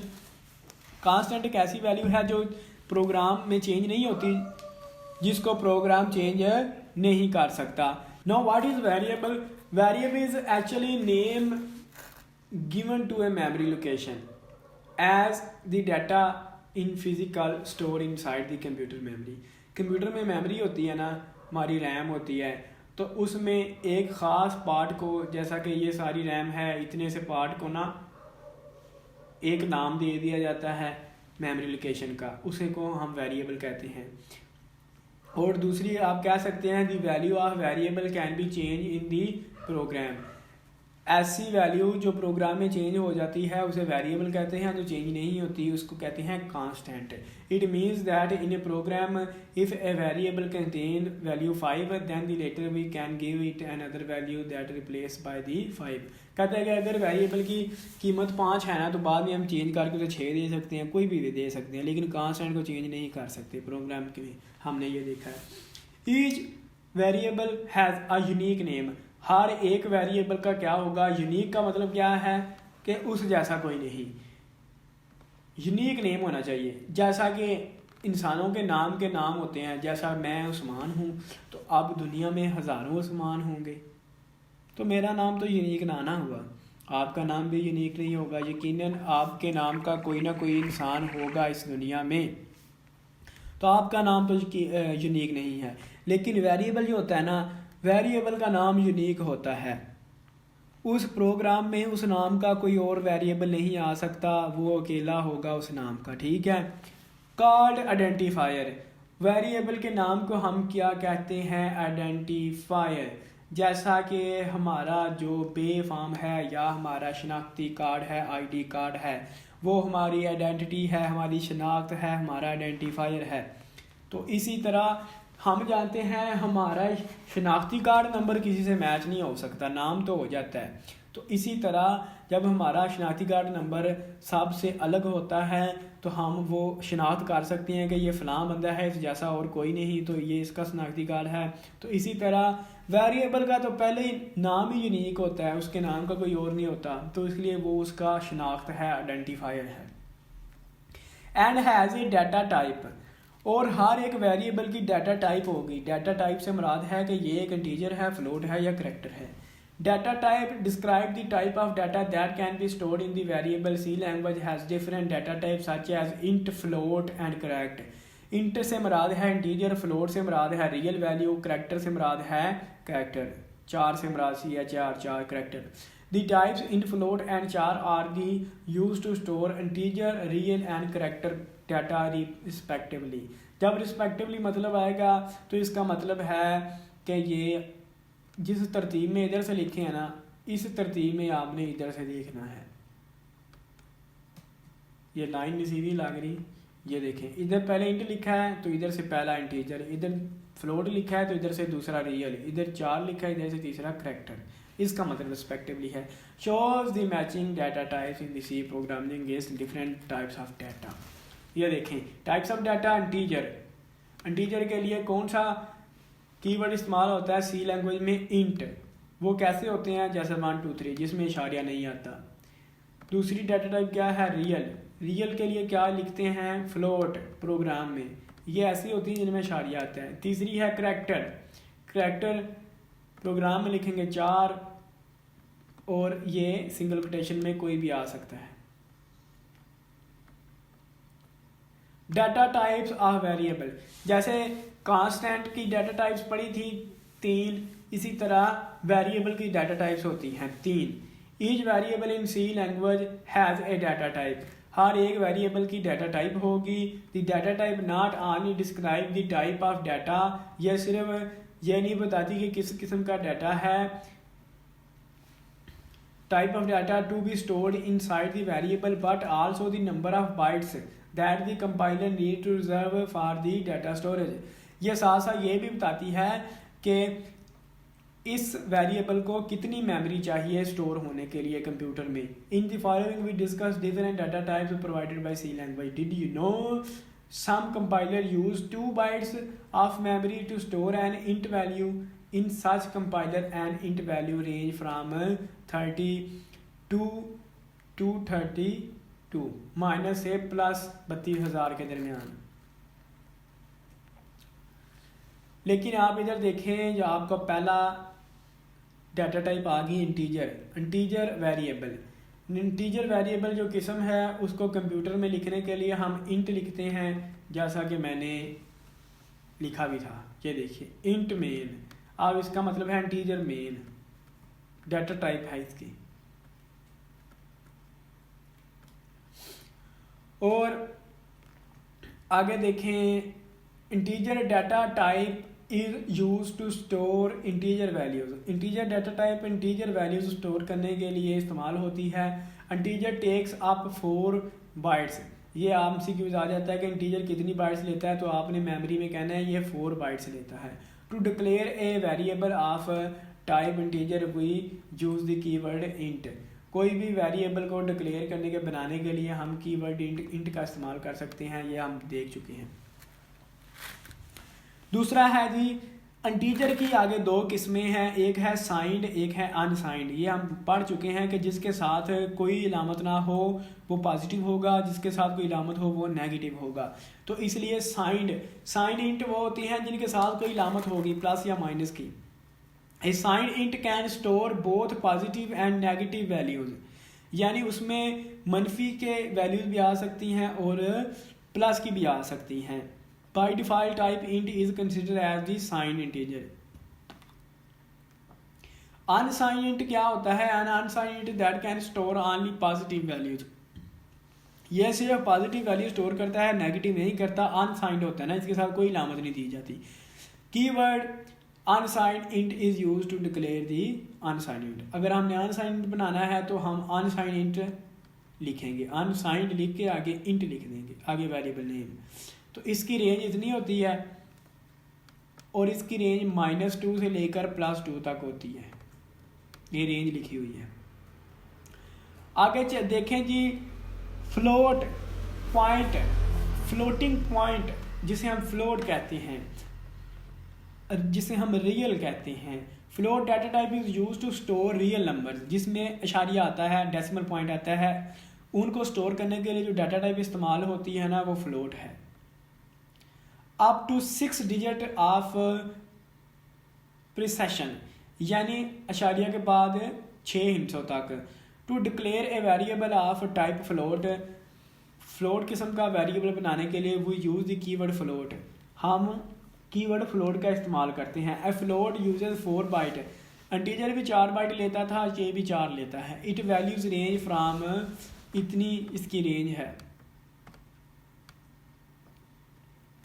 Character, character data type आप समझ सकते हैं कि सिंगल एक ही होता है, सिंगल कोटेशन में लिखा आता है। To declare the character type variable in C we use the keyword 4, इस तरह का वेरिएबल बनाने के लिए हम 4 इस्तेमाल करते हैं। It takes up just 1 byte, ये मेमोरी में सिर्फ 1 बाइट लेता है, दूसरे दोनों 4 लेते हैं। Of memory storage, a variable of type 4 can store 1 character only, इसमें सिर्फ 1 करैक्टर आता है, ठीक है। और ये क्या करते हैं, कैसे करते हैं, ये हम प्रोग्राम लिख के सब कुछ समझेंगे, आपने घबराना नहीं है। अभी जितना बता रहा हूँ सिर्फ उतना आप याद कर लें तो आपका बहुत अच्छा पेपर हो जाएगा। आगे मज़ीद जब प्रोग्राम करेंगे तो मैं इनकी डिटेल से बताऊंगा, फिर आपको अच्छे समझ आएगी। नेम ऑफ वेरिएबल, ये मैं साथ साथ लिख के बताता हूँ, फिर आपको समझ आ जाएगी। नेम ऑफ ए वेरिएबल, हर एक वेरिएबल का नेम रखते हैं जिसे आइडेंटिफायर कहते हैं, हमने पढ़ा था, वो यूनिक होता है, उस जैसा कोई नहीं होता। Each variable must have a unique name of or identifier, following rules are used to name a program a variable. कुछ कानून बताएं, कुछ रूल बताए हैं कि अगर किसी वेरिएबल का नाम रखना है ना तो आपने इन 4 कानून के तहत रखना है। आपको 3 नजर आ रहे हैं, एक ये नीचे है। पहला कानून क्या है जी, a variable name can only contain alphabets, कि उसमें सिर्फ ABC आए, नेम में क्या आए, ABC, अपर केस यानी बड़ी, लोअर केस या छोटी, डिजिट कोई नंबर आ जाए 0 1 वाला, एंड अंडरस्कोर साइन। अब ये अंडरस्कोर साइन क्या है, इसको आप समझ लें तो अच्छा होगा। ये जो लिख रहा है ना, ये आपको नज़र आ रहा है, ये इस अलामत का नाम है अंडरस्कोर, अंडरस्कोर। वेरिएबल कहता है कि जो वेरिएबल का पूरा नाम है ना, पूरा नाम, जैसा कि मेरा पूरा नाम है मोहम्मद उस्मान फारूक और मेरे नाम के अंदर ABC के आ रहे हैं, छोटे भी और बड़े भी। इसी तरह वेरिएबल में छोटे बड़े ABC आ सकती है, कोई नंबर भी आ सकता है, डिजिट आ सकता है, और उसके बाद अलामत अंडरस्कोर भी आ सकती है।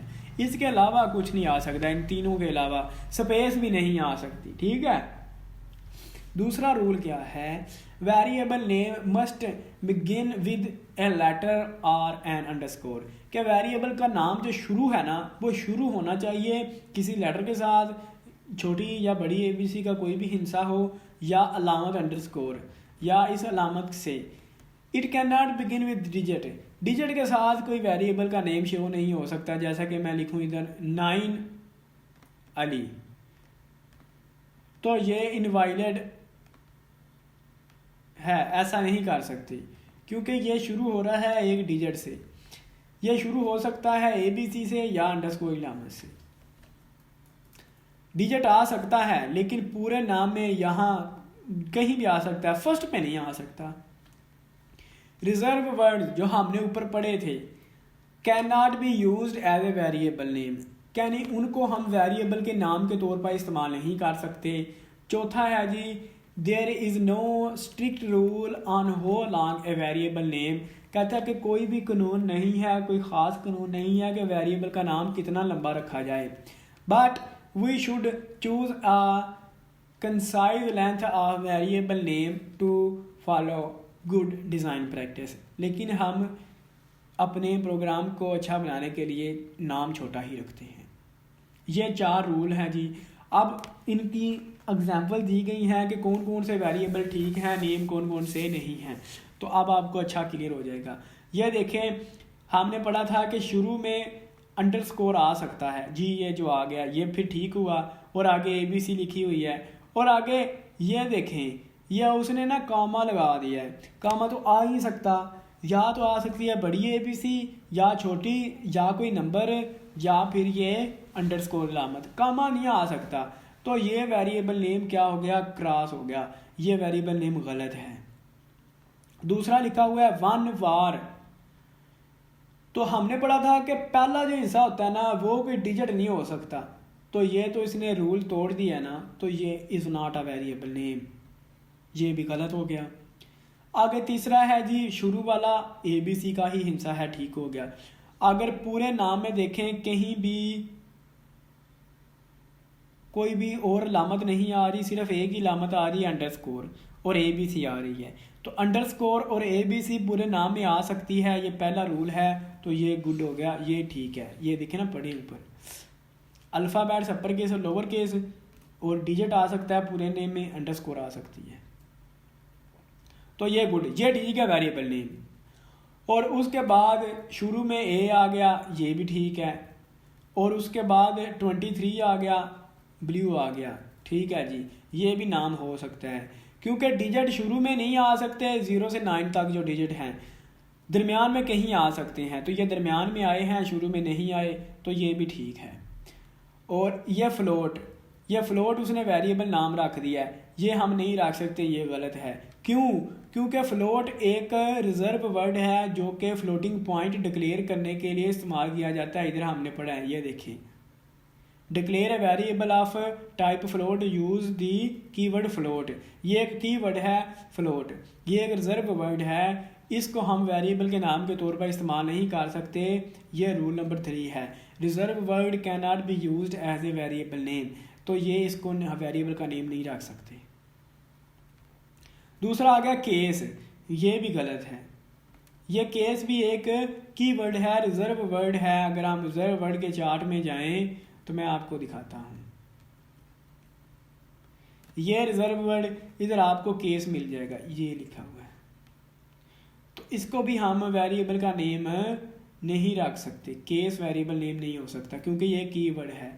और आगे आ गया डॉलर सिंबल कार, और डॉलर सिंबल तो आ ही नहीं सकती, एक ही लामत आ सकती है, वो है अंडरस्कोर, तो ये भी गलत हो गया।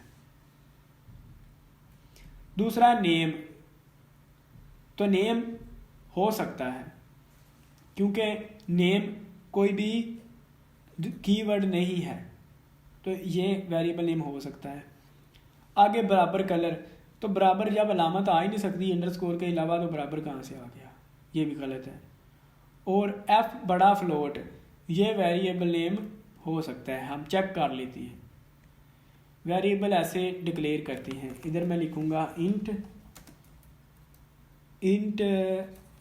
नेम, ये वेरिएबल डिक्लेयर हो गया। अगर एरर दे दिया तो गलत है, नहीं तो ठीक है, उसने कोई एरर नहीं दिया। अगर मैं इधर लिखूं वेरिएबल फ्लोट भी एक कीवर्ड था ना, तो अब ये देखें मोटा हो गया है, तो अब मुझे एरर दे देगा कि ये आप वेरिएबल नेम नहीं रख सकती।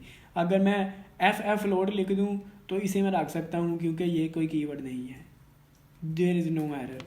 तो उसने बड़ा एफ रख के फ्लोट लिखा है, तो ये भी रख सकते हैं, कोई एरर नहीं, क्योंकि जो कीवर्ड है वो छोटे एफ के साथ है, बड़े एफ वाला नाम हो सकता है। ये केस सेंसिटिव होती है सी लैंग्वेज, यानी इसमें जो छोटा है, छोटा ABC है वो अलग है, बड़ी ABC अलग है, छोटी बड़े की जगह नहीं ले सकती। Important note, good programming practice suggests that we should give appropriate name to a variable that describes its purpose is in order to store salary or person. Appropriate variable name could be salary of wages. आगे मैं आपको variable declare करके दिखाता हूँ और साथ वो जो ऊपर रूल पड़े हैं वो भी इम्प्लीमेंट करके दिखाऊंगा। वेरिएबल डिक्लेयर करना क्या है, बहुत ही इजी चीज़ है। We need to declare a variable before we can use it in program. Declaring a variable includes specifying its data type and giving it a valid name. Syntax क्या है, data type, variable name, आगे semicolon. ये नीचे कुछ example दी हैं। Unsigned int float, ये unsigned ये data type है और वेरिएबल का ये नेम है एज और आगे सेमीकोलन। कहता है कि कोई भी वेरिएबल है ना सी लैंग्वेज में उसको इस्तेमाल करने से पहले उसको डिक्लेयर करते हैं। डिक्लेयर कैसे करते हैं कि अगर उसकी डाटा टाइप बता दें और नेम बता दें आगे सेमीकोलन लगा दें तो वो डिक्लेयर हो जाएगा। जैसा कि ये इंट डाटा टाइप बताई है कि ये एक इंटीजर होगा, इस वेरिएबल का नाम होगा सैलरी और इसके आगे सेमीकोलन लगा दिया तो ये एक वेरिएबल डिक्लेयर हो गया जिसका नाम है सैलरी और इसकी डाटा टाइप क्या है इंट, यानी इसमें इशारिया वाली वैल्यू नहीं आएगी, इशारिया के बिना आएगी। ये फ्लोट है यानी इसमें इशारिया वाली वैल्यू आ सकती है, डाटा टाइप बताई और इसका नाम क्या है हाइट, तो ये वेरिएबल डिक्लेयर हो गया। ये करैक्टर है, इसकी टाइप है और इसका नाम क्या है मटेरियल स्टेटस, ये सारा नेम ही है क्योंकि इसमें अंडरस्कोर आई है, अंडरस्कोर नेम में आ सकती है। आगे मल्टीपल अगर हमने वेरिएबल डिक्लेयर करने हो तो हम लिखेंगे ऐसे इंट डाटा टाइप बताई पॉइंट सेकंड एक वेरिएबल ये डिक्लेयर किया कामा लगाया, स्टेप्स ये दूसरा हो गया, ऐसे जितने मर्जी कर लें कामा लगा के। ये उसने एग्जांपल दी है वाइड मेन में कि 4 डाटा टाइप बताई आगे ग्रेड वेरिएबल का नेम है, इंट डाटा टाइप बताई वैल्यू वेरिएबल का नेम है। करके दिखाता हूँ इधर। वेरिएबल डिक्लेरेशन क्या होती है जी? वेरिएबल डिक्लेरेशन से मुराद है कि उसकी डाटा टाइप बताना और नाम बताना। जैसा कि मैं चाहता हूँ कि मैं एक वेरिएबल डिक्लेयर करूँ जिसकी इंटीजर डाटा टाइप हो, तो इंटीजर डाटा टाइप लिखने के लिए हम इंट लिखते हैं। मैं कहता हूँ उस वेरिएबल का नाम मैंने रखना है उस्मान ऑनलाइन टीचर, ये वेरिएबल का नाम में रखा और उसके साथ एंड पे सेमीकोलन लगा दिया, तो ये बिल्कुल ठीक रखा है मैंने, रूल्स के ऊपर पूरा पूरा उतर रहा है क्योंकि मैंने छोटी बड़ी ABC लगाई है और अंडरस्कोर लगाई है। लेकिन अगर मैं इधर स्पेस कर देता हूँ तो ये गलत हो जाएगा, स्पेस नहीं लगा सकते जी। कोई और अलामत लगा देता हूँ, एंड लगा देता हूँ, नहीं लगा सकते, सिर्फ एक अलामत लगा सकते हैं जिसका नाम है अंडरस्कोर। और मैं चाहता हूँ शुरू में आ जाए 9, शुरू में 9 आ जाए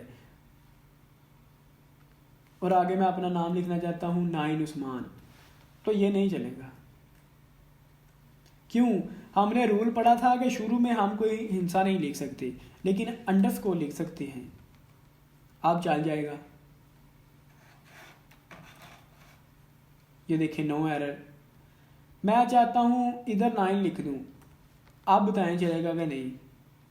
चल जाएगा क्योंकि मैंने 9 अब शुरू में तो नहीं लिखा, शुरू में तो अंडरस्कोर ही है। और इधर लिख लूँ 8, इधर लिख लूँ 7, जो मर्ज़ी लिखता जाऊँ ये चलेगा क्योंकि मैंने कोई रूल नहीं तोड़ा। रूल कैसे टूटेगा? मैं इधर लिख दूँगा ये डिजिट या मैं कोई अलामत लिख दूँ कहीं भी अंडरस्कोर के अलावा, तो रूल टूट गया। समझ आई? तो वेरिएबल का नेम हमने उन 4 रूल के ऊपर रखना है इंट ए। अब ये मैंने क्या किया है, ये मैंने एक वेरिएबल बनाया है जिसकी डाटा टाइप है इंटीजर, उसका नाम है ए। एक मैं और वेरिएबल बनाता हूँ फ्लोट, मैं कहता हूँ उसकी डाटा टाइप फ्लोट होगी, उसका नाम होगा बी। एक और वेरिएबल बनाता हूँ 4, मैं कहता हूँ उसकी डाटा टाइप 4 है, उसका नाम है सी। ये मैंने 3 वेरिएबल बना दिए, वेरिएबल डिक्लेयर कर दिए, तो ये देखें इनमें कोई एरर नहीं आया। अब हम पढ़ते हैं variable initialization. What is variable initialization? Assigning value to a variable for the first time is called the variable initialization. कि जब किसी वेरिएबल को कोई कीमत देते हैं तो वो क्या हो जाता है, वो इनिशियलाइज हो जाता है, उसे वेरिएबल इनिशियलाइजेशन कहते हैं। A language allows us to initialize a variable both at the time of declaration and the after declaring। कहता है कि लैंग्वेज हमें ये फैसिलिटी देती है कि जब हम उसे डिक्लेयर कर रहे हैं तभी इनिशियलाइज कर दें या बाद में कर लें। For initializing a variable at the time of declaration we use the following general structure. कि डाटा टाइप बताएंगे, वेरिएबल नेम बताएंगे, बराबर लगा के ना वैल्यू आगे बता देंगे जब हम उसे बना रहे हों। जैसा कि ये मैंने पहले वेरिएबल डिक्लेयर किए, लेकिन मैं चाहता हूँ ये इनिशियलाइज हो जाएं। तो इनिशियलाइज कैसे करते हैं, जब कोई कीमत देते हैं तो इक्वल साइन लगा के मैं इसे 7 कीमत दे देता हूँ। इसे मैं क्या देता हूँ 5, ये फ्लोट है तो 4.5 दे देता हूँ क्योंकि इसमें इशारिया आएगा। और ये एक करैक्टर है, करैक्टर हम जानते हैं हम इसमें लिखते हैं, तो ये मैंने एक करैक्टर लिख दिया R। तो ये इनिशियलाइज हो गए। इनको कंपाइल करता हूँ तो कोई एरर नहीं आएगा। अब मैं चाहता हूँ ये सारे स्क्रीन पे ऐसे आ जाएं, तो उसके लिए मैं क्या करूँगा, ये आपने बस देखना है, अभी आपने गौर नहीं करना कि मैं क्या कर रहा हूँ।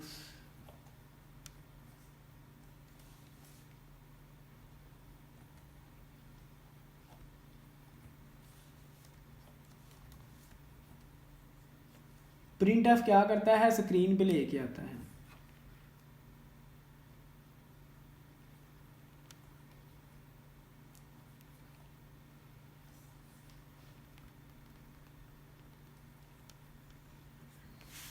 तो अब इसको चलाता हूँ तो ये सारी वैल्यूज़ क्या आ जाएंगी, स्क्रीन पे आ जाएंगी। तो हमने वेरिएबल इनिशियलाइजेशन पढ़ा, ये देखें ये मैंने लिखा था A7 आ गया, B 4.5 और C R, तो उनकी वैल्यूज़ स्क्रीन पे आ गई। ये इनिशियलाइज कर दिए। जब किसी वेरिएबल को कीमत दे देंगे वो तो इनिशियलाइज हो जाएगा, ठीक है।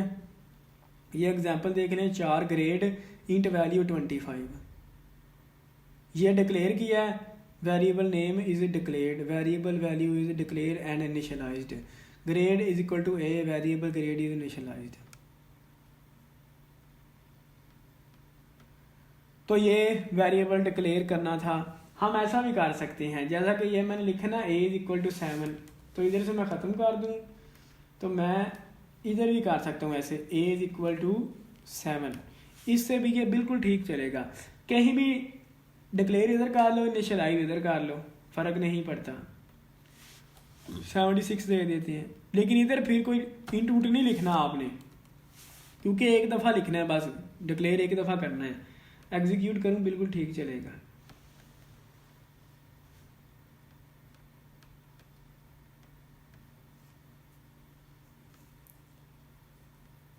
ये देखिए 76 A की वैल्यू, 4.5 B की और R है C की। अब ये चैप्टर कंप्लीट हो गया है। अब हम देखते हैं इसकी एक्सरसाइज आंसर आपने कमेंट में दे दें या दिल में सोच लें। Software that facilitate programmers in writing computer program is the known as. कहता है कि ऐसा सॉफ्टवेयर जो प्रोग्रामर को फैसिलिटी मुहैया करता है कि वो प्रोग्राम लिख ले, उसे क्या कहते हैं, वो क्या कौन सा था जो हमें टूल्स देता था, वो था एक IDE, integrated development environment. is a software that is responsible for the conversion of program that files the machine understanding and executable code। कहता है कि वो कौन सा सॉफ्टवेयर था जो एक ज़ुबान को दूसरी ज़ुबान में तब्दील करता था। वो कौन सा बंदा था जो चाइना की ज़ुबान पाकिस्तान को बताता था, पाकिस्तान की चाइना को बताता था। कंप्यूटर की ज़ुबान में वो बंदा है जी, आपको पता चल ही गया होगा यकीनन, कंपाइलर। अब तीसरी देखें, every programming language has some primitive building blocks and follows some grammar rules known as it's.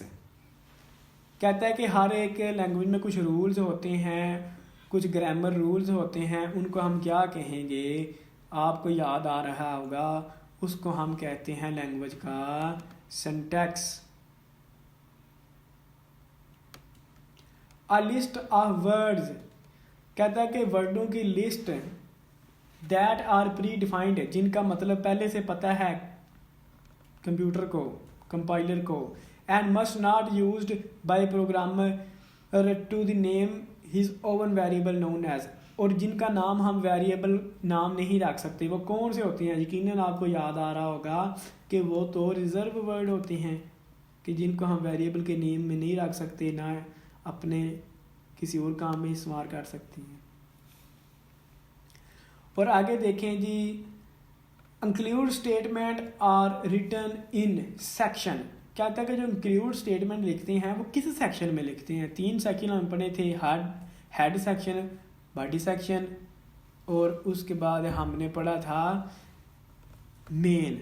तो इंक्लूड स्टेटमेंट पहले में आती थी हेड में, हैश इंक्लूड हमने स्टैंडर्ड इनपुट आउटपुट लाइब्रेरी की थी। Are added in source code to further explain the techniques and algorithms used by the programmers. कहता है कि वो कौन सी चीज़ें हैं जो कि हमारे कोड को मज़ीद एक्सप्लेन करती हैं, मज़ीद उनकी डिटेल बताती हैं। वो कौन सी थी जो डिटेल बताती थी किसी चीज़ के बारे में जो हम लिखते हैं, वो होते हैं कमेंट्स। यकीनन आपको सारा याद आ रहा होगा। अगर आपको आंसर पहले से पता चल रहे थे, मतलब आपके जहन में आ जाते थे, इसलिए मैं थोड़ा आहिस्ता से देर से रिप्लाई देता हूँ, जवाब देता हूँ। तो आप कमेंट में बताएं कि आपको कितने आते थे पहले ही सही हुए हैं। Are the values that do not change during the whole execution of program. कहते हैं कि वो कौन सी वैल्यूज़ होती हैं जो कंप्यूटर सारे प्रोग्राम में चेंज नहीं होती। याद करें कौन सी होती हैं। मेरे ख्याल से वो कांस्टेंट होते हैं जो चेंज नहीं होते। अ फ्लोट यूजेस। कहते हैं कि जो फ्लोट डाटा टाइप है कितने बाइट लेती है मेमोरी के, 3, 4, 5, 6, 4 बाइट लेती है जी। वो फ्लोट 4 बाइट लेगी। 9th for initializing a variable we use operator. कहता है कि वेरिएबल को इनिशियलाइज करने के लिए कौन सा ऑपरेटर यूज़ करते हैं, ये वाला, ये या फिर जे। तो इधर से देख सकते हैं हम एक वेरिएबल हमने डिक्लेयर किया था ए, फिर उसको इनिशियलाइज किया था, कौन सा साइन लगाया था, इक्वल साइन। तो हमें पता चल गया जी इनिशियलाइज करने के लिए इक्वल साइन का इस्तेमाल किया जाता है। 10th है जी, can be thought of as a container to store constants. कहता है कि हम समझ सकते हैं किसको, एक container to store constants, constant को स्टोर करने के लिए। एक बॉक्स को, box can be thought of as a container to store constant. Char can be thought of as a container to store constant. Variable can thought of या collection.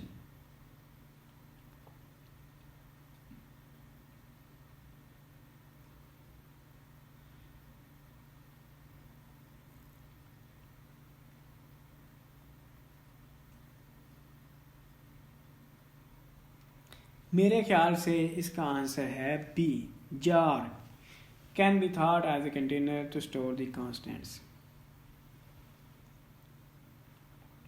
या आगे true false हैं, ये आप खुद देख लेंगे। मैं अगर इनको एक्सप्लेन करने बैठूंगा तो वीडियो मज़ीद लंबी हो जाएगी। आगे लिखा हुआ है डिफाइन द फॉलोइंग, कि इनकी तारीफ करें। आईडी क्या होता है, आईडी इंटीग्रेटेड डेवलपमेंट इन्वायरमेंट, जो कि हमें प्रोग्रामिंग इन्वायरमेंट फ्राहम करता है। कंपाइलर हाई लेवल लैंग्वेज को मशीन में करता है। रिजर्व वर्ड वो होते हैं जिनकी डेफिनेशन पहले से मौजूद होती है। मेन सेक्शन ऑफ प्रोग्राम, यहाँ से प्रोग्राम की एग्जीक्यूशन शुरू होती है।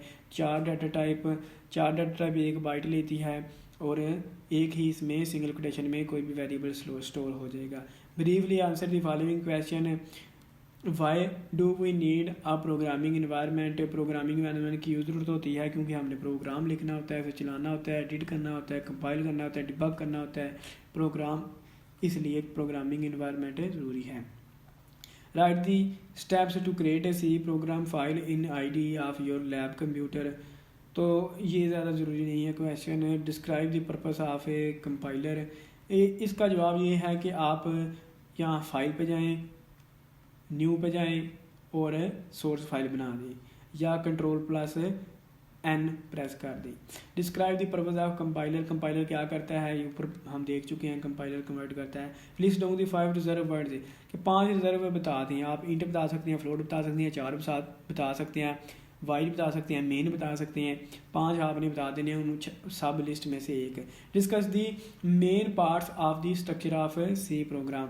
सी प्रोग्राम के मेन पार्ट्स कौन से हैं? स्ट्रक्चर के हेड है, मेन है और मेन की बॉडी है। Difference between constant variable, constant और वेरिएबल में क्या फ़र्क है? कांस्टेंट ऐसी क्वांटिटी है जो चेंज नहीं होती, वेरिएबल ऐसी क्वांटिटी है जो प्रोग्राम में चेंज हो जाती है। Right down the rules of naming variable, ये क्वेश्चन हम कर चुके हैं, रूल्स लिखे हैं। Differentiate between char and int, इन दोनों में फ़र्क बताएं। इंट ऐसे कीमतें होती हैं जिनमें इशारिया नहीं आता, और चार ऐसी कीमतें होती है जो एक ही होती है, सिंगल कोटेशन में लिखा जाता है। वो कोई लेटर हो सकता है, कोई अलामत हो सकती है, कोई डिजिट हो सकता है, कुछ भी हो सकता है। How can we declare and initialize a variable, हम उसकी डाटा टाइप बताएंगे वेरिएबल की, फिर उसका नेम बताएंगे तो डिक्लेयर हो जाएगा। डाटा टाइप बताएंगे, नेम बताएंगे और उसको इक्वल लगा के कोई वैल्यू देंगे तो वो इनिशियलाइज हो जाएगा। और उसके बाद ये आपने मैच करने हैं कॉलम, ये आप मैच कर सकते हैं। और उसके बाद क्या रहा है? Exercise, programming exercise. With the help of your teacher, अपने उस्ताद की मदद से ओपन दी आईडी को ओपन कर लें। Install on your lab computer for writing C program. Write the following program in editor to and save it as welcome.c। Hash include void main a simple C program language print welcome to C. तो ये programme आप लिख सकते हैं अपने computer में Dave पे, जैसा कि ये मैंने लिखा है। तो जब आप इसे चलाने की कोशिश करेंगे तो आपको कहेगा सेव कर लो, जैसे मुझे कह रहा था। तो आपने welcome.c के नाम से सेव कर देना है और ये सारा लिख देना है, ये चल जाएगा। और उसके बाद एक्सरसाइज 2 है right A program that declare variables of appropriate data types to store the personal data about your best friend. Initialize these variable with the following data। तो ये मैंने क्यों नहीं किया, ये बहुत सिंपल है, इतना तो आप भी कर सकते हैं। हम बड़े प्रोग्राम करेंगे जो कि आगे दूसरे चैप्टर्स में हैं, वो जब करेंगे तो आपको डिटेल समझ आ जाएगी। ये इसलिए मैंने अभी छोड़ दिया कि आगे मज़ीद डिटेल में पढ़ेंगे। ये क्या करना है, ये हमने initial letter of his name के हमने वेरिएबल बनाने हैं, डिक्लेयर करने हैं और उसका डाटा लिखना है। Initial letter of his gender, his age, his height. 4 name, gender, age, height अभी बना देते हैं। 4 वेरिएबल बनाने हैं। इंट एज और जेंडर को 4 में लिख लेंगे। जेंडर क्या है उसका, तो वेरिएबल का नाम जेंडर रख देंगे। और उसके बाद क्या लिखना था, हाइट। हाइट क्योंकि इंचेस में हो सकती है तो फ्लोट रख लेंगे हाइट। और उसके बाद क्या लिखना है उसका, एज, हाइट, जेंडर, नेम रह गया। नेम उसका किस में आएगा जी, स्ट्रिंग में आएगा, यानी करैक्टर में आएगा।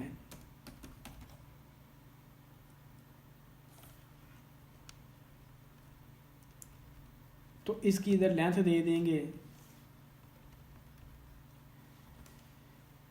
तो इसका नेम है जी फॉर एग्जांपल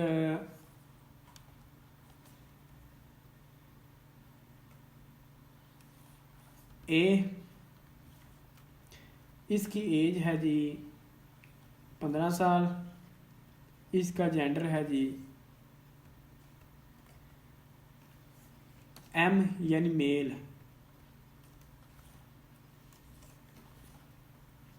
तो ये भी सिंगल कोटेशन में आएगा।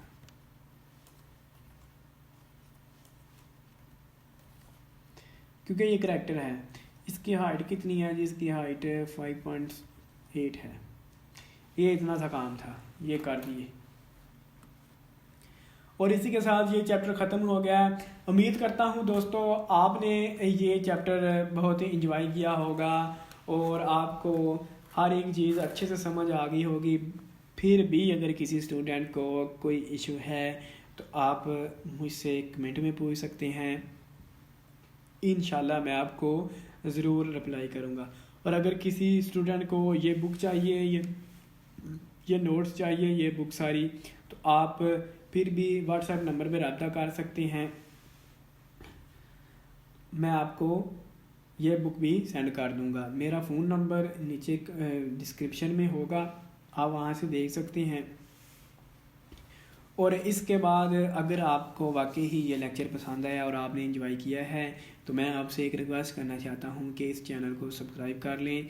मज़ीद ऐसी वीडियोस के लिए अगर आप कंप्यूटर में इंटरेस्ट रखते हैं तो यकीन जाने मैं आपको एक प्रोग्रामर बना दूँगा। और अपने दोस्तों को भी इस चैनल का मशवरा दें, सुगेस्ट करें। अगर आप सेटिस्फाइड हैं तो मशवरा दें, वैसे देने का फ़ायदा नहीं है, क्योंकि आप मुतमिन नहीं हुए तो आप मशवरा देंगे तो वो कैसे मुतमिन होगा। ओके जी, दुआओं में याद रखिएगा। खुदा हाफिज़, अपना ख्याल रखिएगा। मिलते हैं चैप्टर नंबर 2 में जिसका नाम है यूज़र इंटरफेस।